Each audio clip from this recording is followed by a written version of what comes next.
दरम्यान भाजपचे प्रदेशाध्यक्ष चंद्रशेखर बावनकुळे यांनी केलेल्या विधानाच्या नंतर काँग्रेसचे प्रदेशाध्यक्ष हर्षवर्धन पाटील यांनी जोरदार निशाणा साधलाय।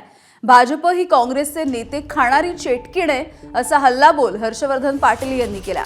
काँग्रेसचे नेते आणि कार्यकर्त्यांच्या जीवावरती भाजप निवडणुका जिंकते आणि त्यामुळे त्यांना पक्ष फोडायचा असतो असंही हर्षवर्धन पाटील म्हणाले।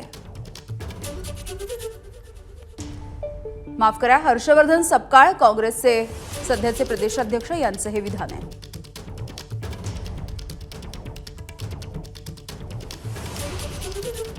यापूर्वी भाजपच्या संदर्भात मी टिप्पणी केली होती की भाजप ही काँग्रेसची नेते खाणारी चटकीण आहे।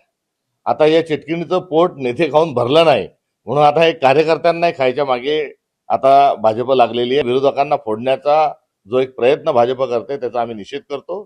तर दुसऱ्या बाजूला नरेंद्र मोदी नावाचं खूप मोठं एक नेतृत्व केंद्रस्तरीय आमच्याजवळ आहे असं सांगणारं भाजप आणि देवेंद्र फडणवीसांचं गुणगान गाणाऱ्या भाजपने आता त्यांची पोलखोली या वाक्यातून झालेली। याचा अर्थ ना त्यांच्याजवळ कार्यकर्ते आहेत ना त्यांच्याजवळ नेते आहेत।